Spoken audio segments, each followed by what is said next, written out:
Hi, good evening, everyone. My name is Pramila Kumar, and welcome all to this special session and the first quarter talk and event on a very important but a very sensitive subject. And the subject today is discussion and talk on sexuality and mental health. We have a very special guest today, Miss Hannah Dismer. And welcome, Hannah. Welcome to Sanjeevani and welcome to this show. We thank you so much for accepting this. Would you please give an introduction about yourself, please? Absolutely. Thank you everyone for having me. My name is Hannah Dismer. I use they, them pronouns. I am a licensed clinical social worker in the state of Illinois. I practice individual counseling services. I'm also a certified sex educator. So I do talks like this one. I also do individual sex education with patients at the office that I work at, in addition to my counseling practice. I'm based out of Granite City, Illinois. I earned my Master's of Social Work and Public Health from Washington University in St. Louis. And I'm happy to be here today. Thank you so much, Hannah. I know there's a lot of information to share for, so the floor is all yours. And everyone joining in, welcome, good evening. I hope this is a really good and useful use of a snow day. I know it's snow outside, especially in the Midwest area. Any questions you may have, you can certainly ask Hannah at the concluding presentation, or you can also put it in the chat. So Hannah, yours. Welcome, everyone. Thank you for joining us tonight. And my presentation is on sexuality and mental health with a focus on sex therapy. So just a little bit about me. Again, I offer individual sexuality education services as well as counseling services. I work in the reproductive health field, so I mostly see individuals who are struggling with things related to pregnancy or STIs or just a variety of like sexual health concerns that they might be coming for. I also provide support for people experiencing abortion and pregnancy loss. Um, and then I just want to clarify before I get started that I am not a sex therapist, or at least not a certified sex therapist. The information I'm presenting is specifically because I'm a sexuality educator and a practicing counselor, and it's not for medical purposes or information. Definitely talk to your doctor if you have any questions. It's just for educational purposes and advocacy purposes.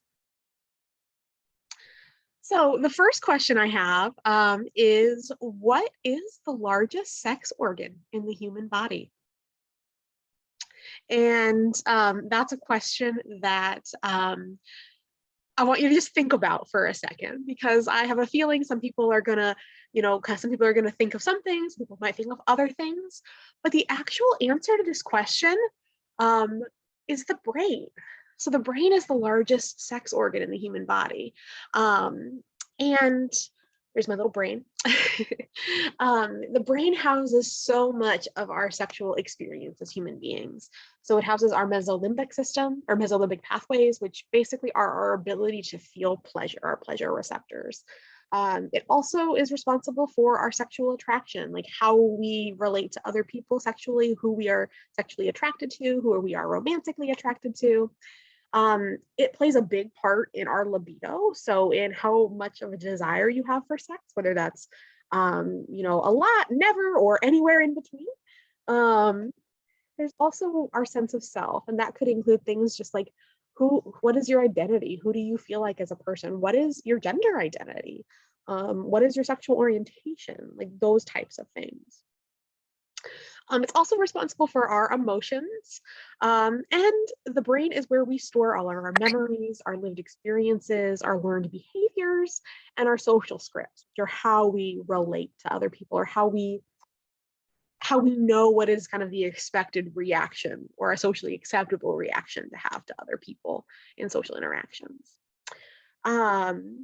Psychology is a huge part of human sexuality. It involves the way we think about our bodies, our desires, our thoughts, and our actions. And how we think about ourselves and how we think about our own desires and our physiology and all of those things deeply impact how our mental health is going to be and how our sexuality is going to be.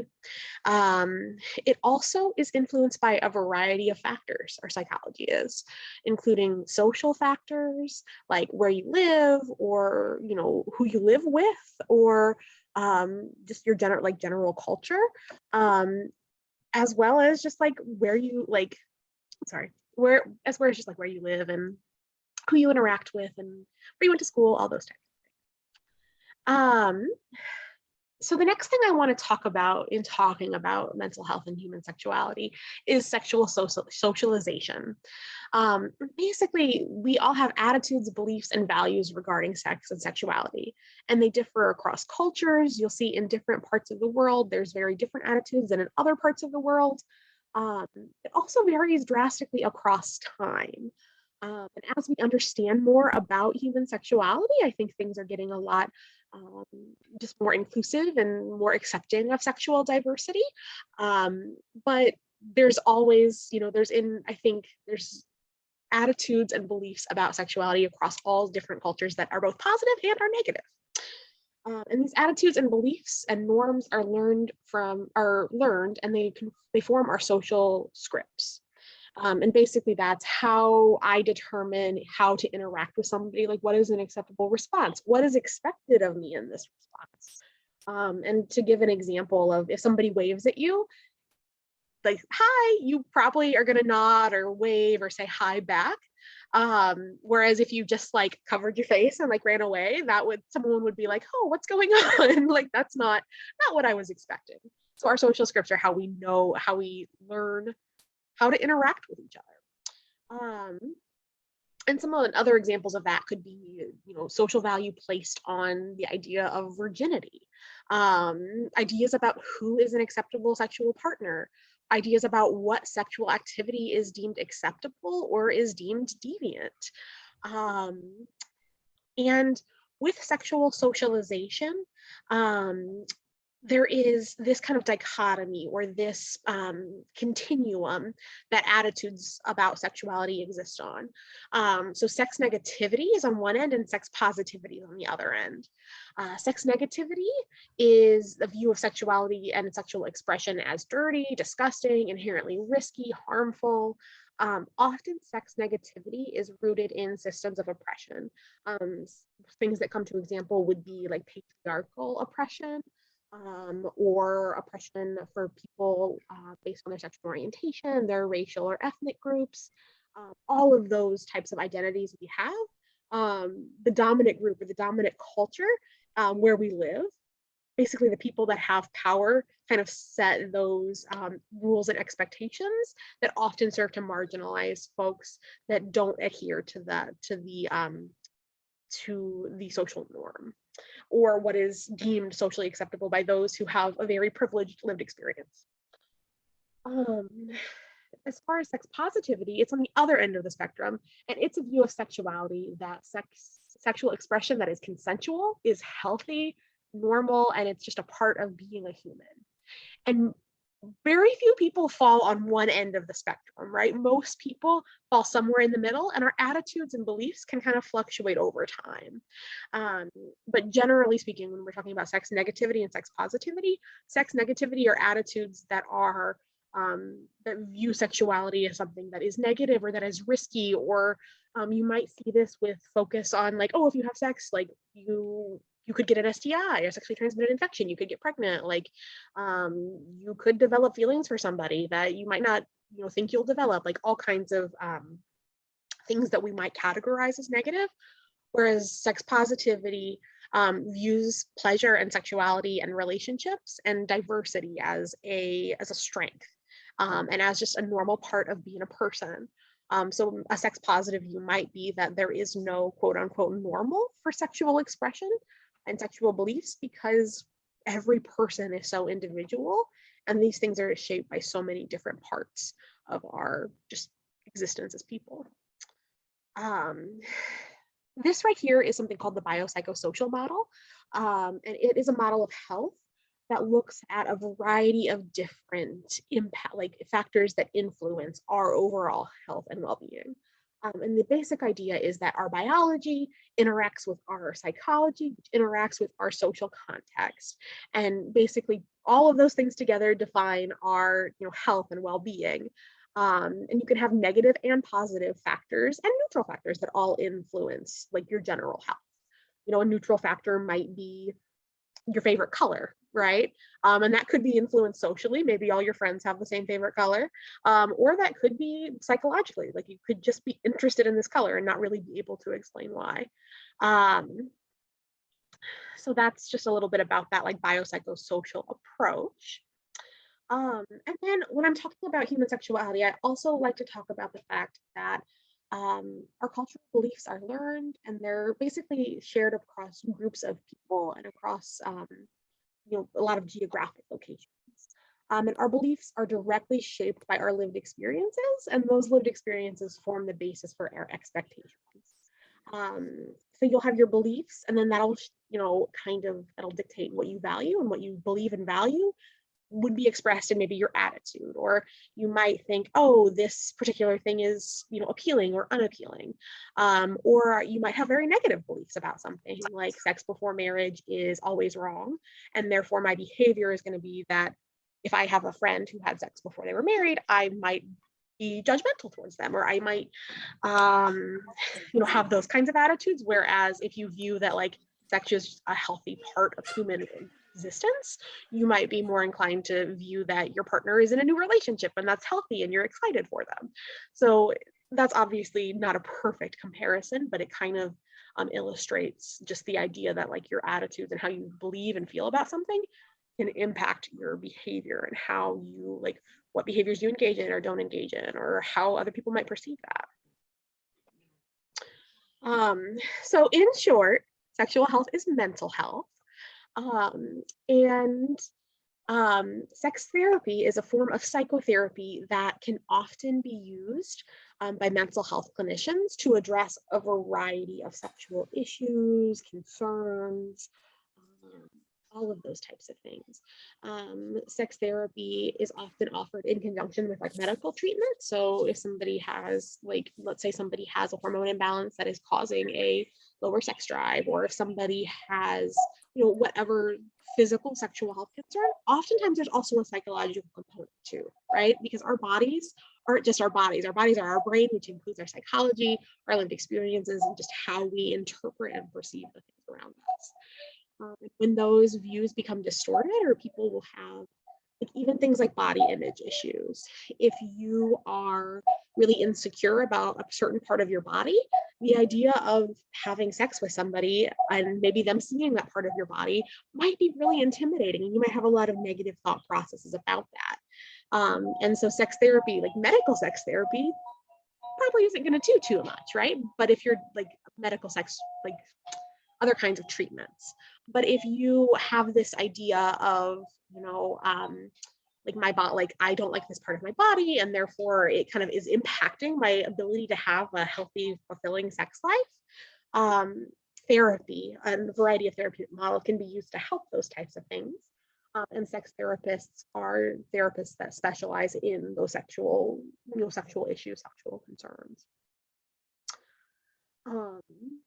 Something else I think is just really important to know if you're interested in sex therapy is that sex therapy isn't physical. Sex therapy is just like psychotherapy, like going for pretty much any other mental health service. Now, therapists will often give clients exercises or things to do, or ways to think, or even like journaling, or sometimes it's trying new things with a partner. It can really, really vary. But sex therapy isn't physical, like everybody has their clothes on in the office. It's a really common misconception. It's just a form of psychotherapy. But any form of psychotherapy for couples, which sex therapy can be individual or it can be with romantic partners, but it's not advised for people that are experiencing any sort of sexual abuse, relationship abuse, domestic violence, intimate partner violence, any of those types of things. And the reason why is when you have violence occurring or abuse occurring in a relationship, there's an unhealthy power dynamic. And people who are abusive can manipulate the partner through the therapeutic process to not figure out like how to resolve, let's say they're having sexual issues, they have mismatched libido, and they want to go to a sex therapist. If there's abuse occurring, that can be very harmful for the person who's being abused and can further that abuse. So that's definitely not a treatment for that. If anybody needs any resources or anything for that, I'd be happy to provide those, but sex therapy would not be one of those. Now, individual sex therapy can be used for things like sexual trauma or sexual issues caused by abuse, but not inside that ongoing relationship with the abuser and the person being abused present.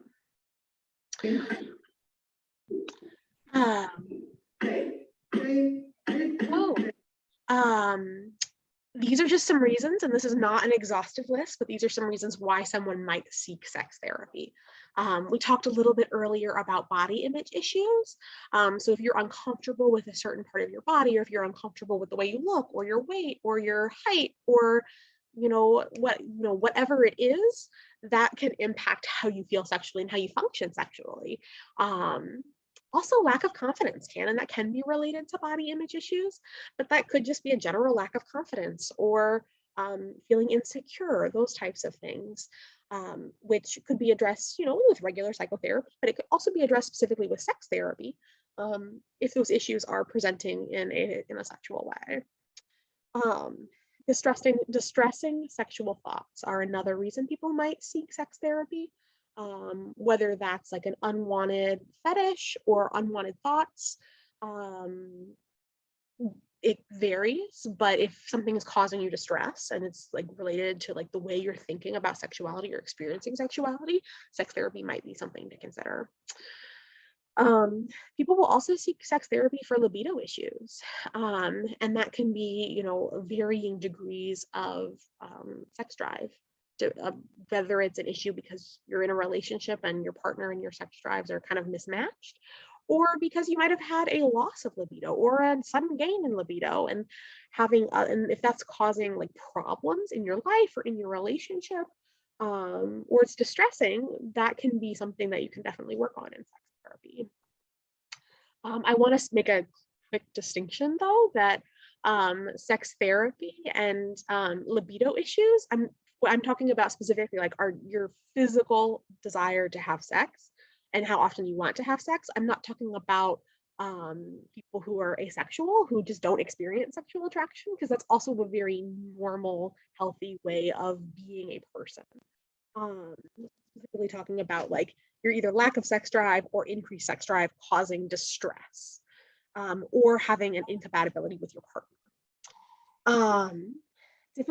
Difficulty reaching orgasm. There can be a lot of psychological hangups that can make it really difficult for people to achieve orgasm, or really any kind of sexual pleasure.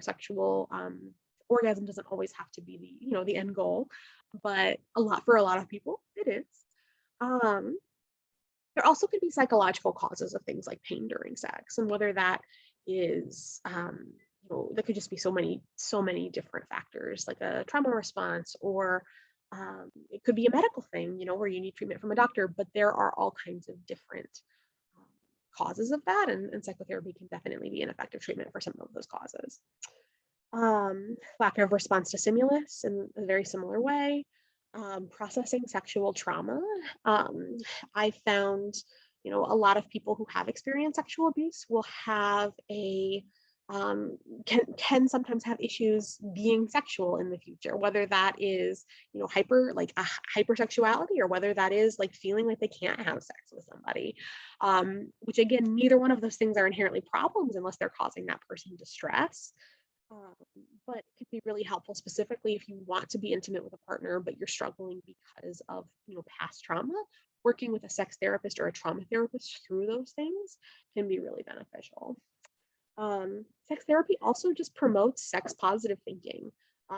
So much of, I think, what we learn about sex and sexuality is maybe not necessarily accurate, but also really biased.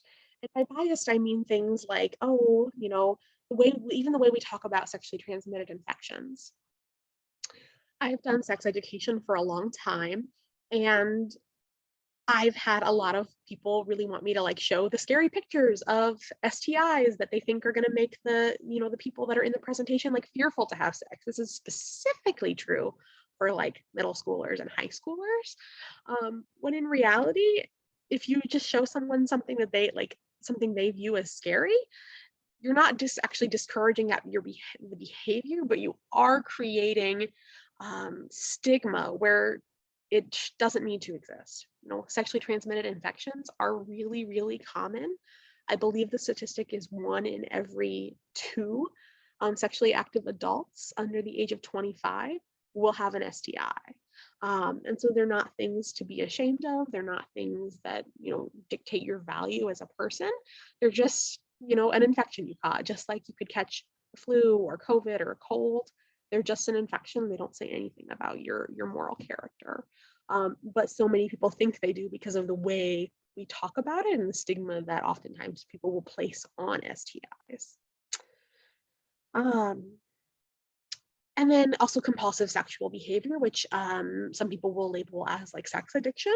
I prefer the term compulsive sexual behavior, but basically just the inability to stop or the kind of excessive need to engage in sexual behavior to the point where it's causing distress or it's detrimental to other parts of your life.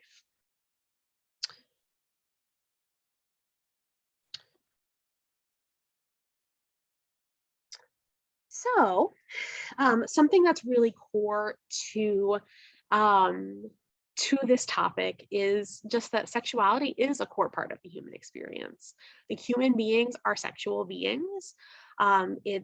Sex has a lot of purposes. It's, a biological function of it is procreation, but also there's purposes of intimacy and bonding and stress reduction, and pleasure and all of those other things that we have the capacity for as people. Most people don't have sex to procreate, at least most of the time. Most people have sex for intimacy or pleasure or stress relief or a variety of other reasons that have nothing to do with pregnancy. And the idea that, the sex is inherently like penetrative penis and vagina sex is also not necessarily the case and not necessarily what is sexuality for every person. And healthy sexuality involves sexual expression that is consensual, pleasurable, safe, and fulfilling. And, consensual meaning freely given, non-coerced, enthusiastic, pleasurable meaning you're deriving some form of emotional or physical pleasure. Safe meaning you feel like you can talk to your partner, you feel safe in your relationship, you feel like you can talk about things like contraception or sexually transmitted infection testing or condoms or all of those things. And fulfilling just meaning your general sense of satisfaction. And feeling like you're getting from those experiences what you want to be getting from those experiences. So you might be wondering how to find a sex therapist. You can always talk to a trusted healthcare provider. A lot of healthcare providers will have relationships with therapists or will have therapists that they know of in their area that they could refer you to. If your provider doesn't know about that, or if you don't really want to broach that topic with your healthcare provider, you can also go to AASECT, AASECT.org. And there's a referral directory where you can look up counselors, educators, and therapists in your area for a variety of sexuality related concerns. And then another really good tool, and there are other platforms like it, but the tool that I use most commonly is psychologytoday.com. And you can actually put in your zip code and it'll pull up all the therapists closest to you. And then you can change the tab, the little drop down bar to issues, and you can even mark just sex therapy. And then it'll show you people that have sex therapy listed in their profile. And you can read through their qualifications and see if they'd be a good fit for you. And then here are just some of the references that I used for this presentation. Does anybody have any questions, thoughts, concerns? Hey, Hannah, thank you so much for the presentation. It was really very useful. We have a few questions. But before that, I would just request audiences if they can also mute and they can also put the question in the chat and we'll go over it. So, Hannah, the first question is, there's two parts to it. Is there any age-related loss or reduced sex drive? If so, can you elaborate? This is the first part. And then the second part is, how does it apply to a male versus a female? For age-related, like age-related reduced sex drive? Yes, please. So I think it really depends, on the individual. Like, I don't think it's less to do with the age that you are, and more to do with your, psychological interest and your hormones. And puberty is often a time where people will experience kind of a heightened level of, sexual desire because you have, all these hormones that are going through your body in different levels than they've ever been. And you're experiencing sex, changes to your sex characteristics. Um, and there's a lot of, I think, cultural meaning attached to what it means to be a young person going through puberty. And people hit puberty at all kinds of different ages. And so, if someone goes into puberty really, really early, like there's definitely going to be different like laws and regulations around their sexuality than around somebody who's a little bit older. Age of consent and those types of things vary from state to state. And it's one of those things that just like if you want that information, you can look it up. But generally speaking, like, most people that are starting to have sex are teenagers. Sometimes it can be onset as early as like 14 and sometimes 13 or 14, and sometimes people don't ever have sex, and kind of anywhere in between. There's no like right or wrong time to have sex, and there's no right or wrong amount to have sex, as long as it's consensual, safe, and it's done in a safe way, meaning that everybody feels safe and informed and feels like they can communicate their wants and needs. What was the second part of the question? The second part of the question was, I think, is there again an age limit for a male versus female if they're feeling the loss of sex drive? That I don't know. I think loss of sex drive can be impactful really at any time. I think people are more likely to notice it a little bit when they get a little bit older. I haven't seen any clients that are teenagers talking about their loss of sex drive. But I don't know. I just don't know. Hannah, I have some more questions. Is masturbation a good thing, bad thing? Is it a cause of concern in a relationship if the person is is married or is in a relationship? So masturbation is one of those sexual topics that gets a lot of stigma. Um, and it really depends on just like, I think where you are, but I don't know. I've heard rumors of, if you masturbate, you're going to get hairy palms, or if you masturbate, it's going to cause physical damage to you in some way. Masturbation is extremely safe and extremely healthy. There's nothing wrong with masturbating if you're single. There's nothing wrong with masturbating if you're in a relationship.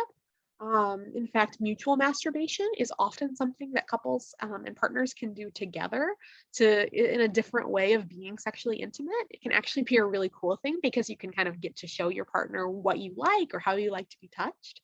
But also solo masturbation is common and healthy, and something that I think there's a lot of stigma of like, well, if you're in a relationship where you're having sex, that should be fulfilling enough. But our relationships with masturbation are more closely tied to like our relationships with our bodies than they are our relationships with other people. So really, like, masturbation is a very healthy thing, and if it feels good and it's done in a safe way, and it's as long as it's done either in the privacy of your own wherever you are, or with the consent of people around, I think it's a great thing. Also, masturbation is something that is done kind of throughout the life course, right? Like even sometimes very like genital stimulation among very young people is like a normal behavior that we oftentimes stigmatize. And so I think there's a big push going on right now to talk to little kids about like, hey, we don't touch ourselves in front of other people. Like you have to have your private space for that. Um, but it's also something that like there's also no like age cap on masturbating. And there's dozens and thousands of ways to masturbate. And whether or not that's, with the use of like sex toys or anything like that, that can actually be a really fun addition to someone's sex life, solo or with a partner. Right. Thank you, Hannah. A follow-up question to the first question. If a male is say 50, 55, 60, or sometimes even at 30, they do not have the urge to, have sex. Similarly, if a female is say probably, menstruating or in a menopause stage, there is, no feeling or no interest in having sex. Can you explain or can you elaborate on that? So our hormone levels can decrease with age. And so when you're going through menopause, sometimes people do report a lack of sex drive. When you get a little bit older, sometimes you can report a lack of sex drive. There can be like, physiological reasons for that, but there can also be a lot of psychological reasons for that. Meaning my body's changing, I'm older, I'm I have less energy than I used to maybe, and like that's impacting like how you relate to your own sexuality, and that can relate to how you're able to have sex and how often you're able to have sex, or if you're having any type of sexual dysfunction. And certain medications and stuff can even cause like a lack of sex drive, or reduction in sex drive. I think if you're concerned about it, it's something I would definitely talk to your healthcare provider about. It's considered normal as long as it's not causing you distress. But also people that are menstruating, some people don't have a sex drive, but some people have an increased sex drive when they're menstruating.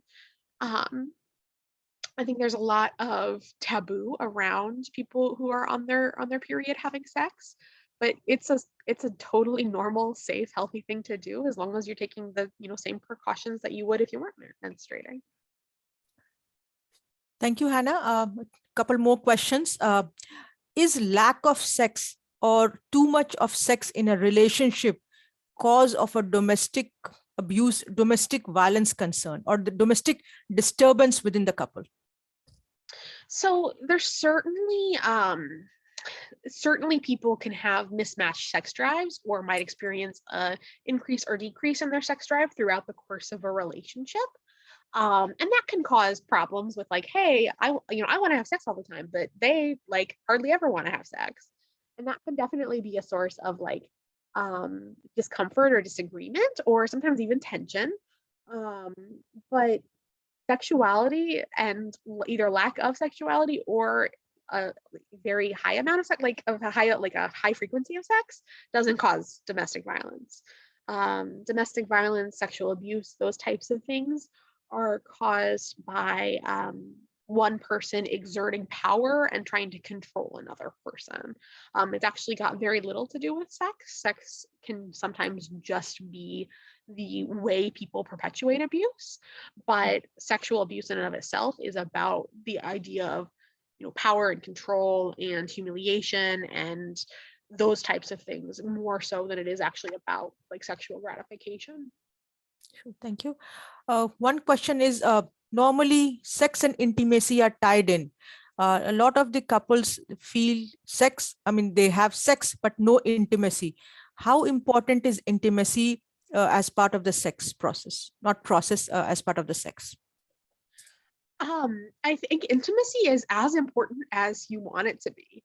I know a lot of my answers are, well, it really depends, but it really depends.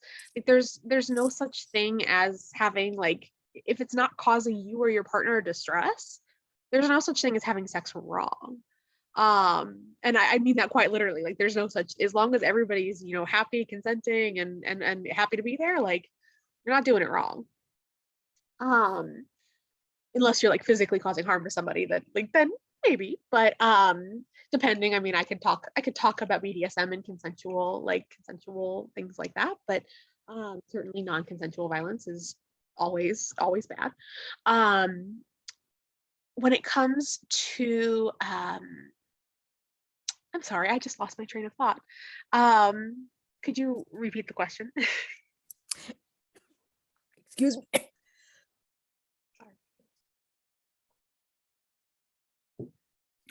The question, Hannah, was how important is intimacy within sex?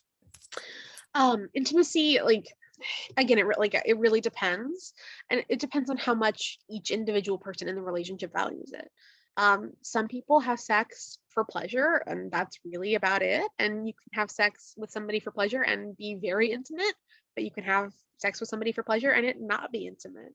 You know, casual sex can exist. Intimacy between casual sex partners can also exist. But one of the functions of sex is intimacy and connection and relationship building. But I think if it's upsetting either partner, then that would be definitely something to, investigate further and have a conversation about and see if seeing somebody might be helpful.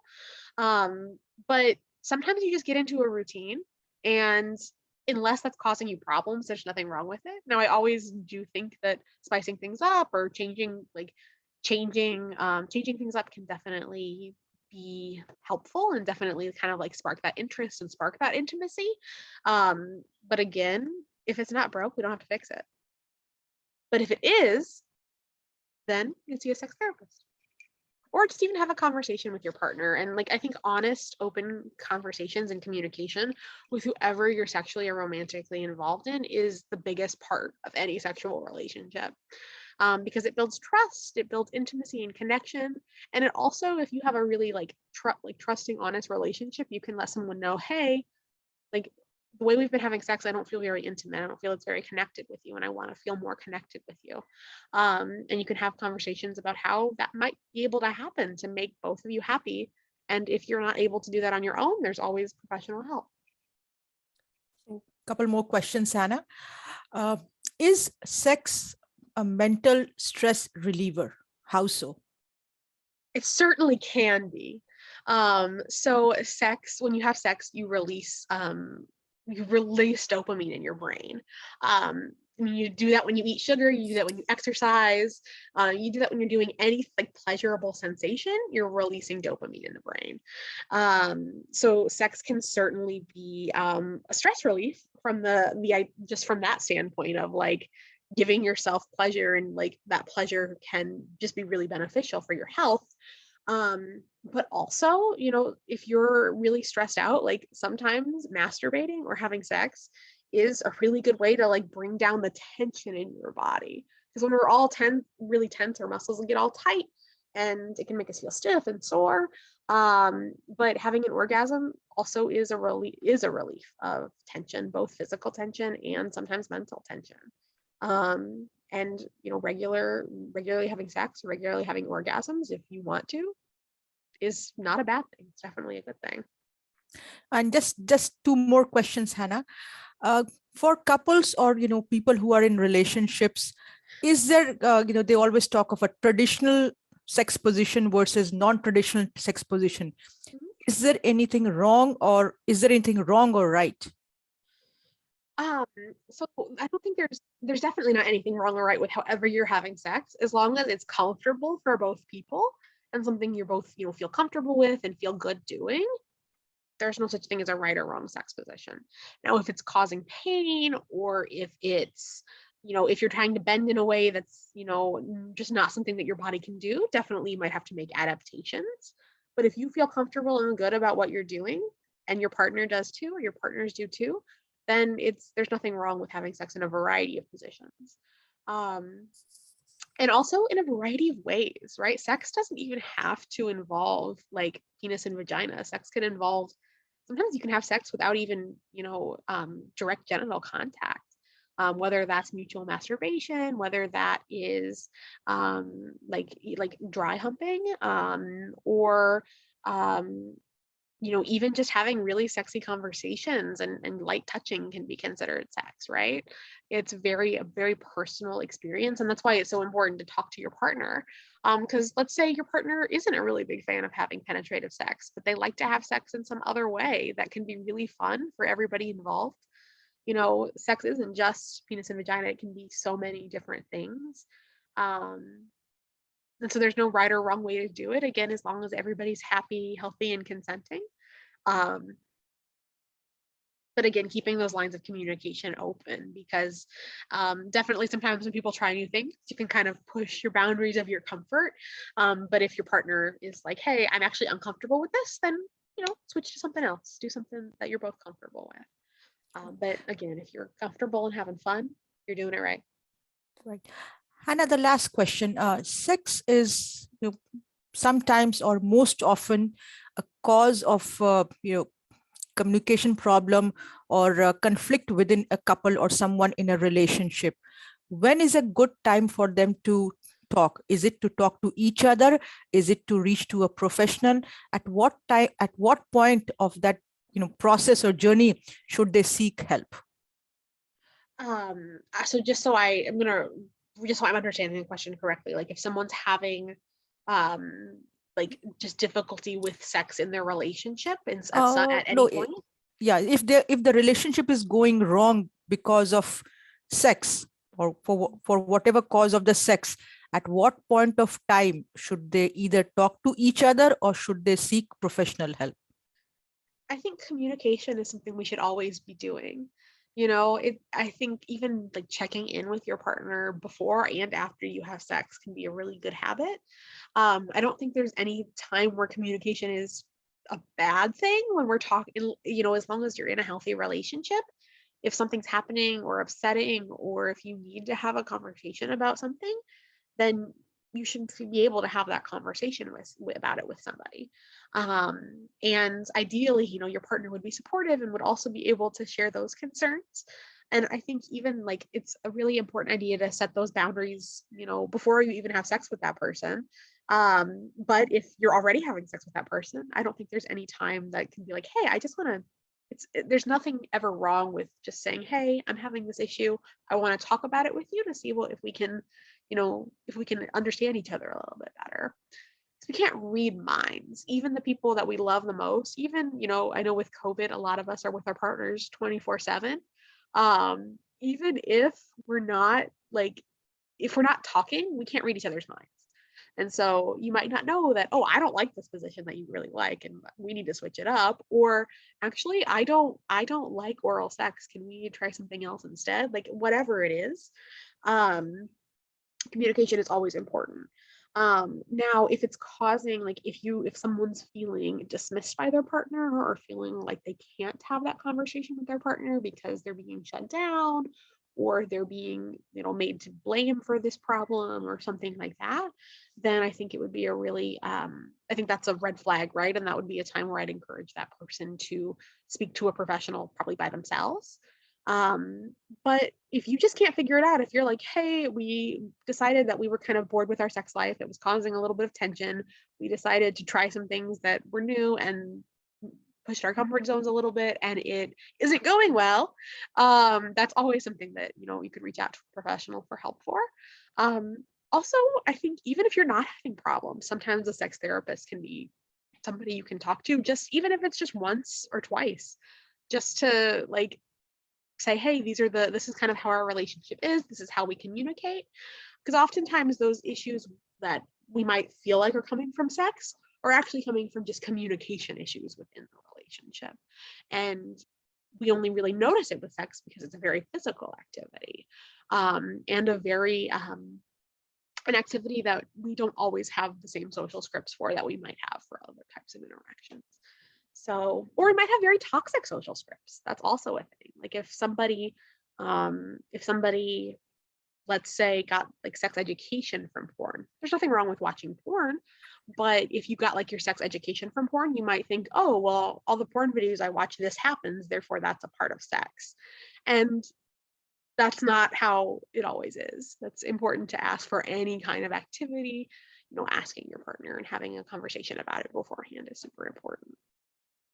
Thank you so much, Hannah. I think these were all of these questions. I think all of this information was extremely useful and informative. And Hannah, we've also shared your information in the chat. If there's any questions, they can contact you directly. Thank you everyone for joining in and for your questions. I hope this session was useful. Have a great evening, everyone. And Hannah, thanks again for all your time and all extremely helpful tips today. Thank you. You guys take care. Have a good night.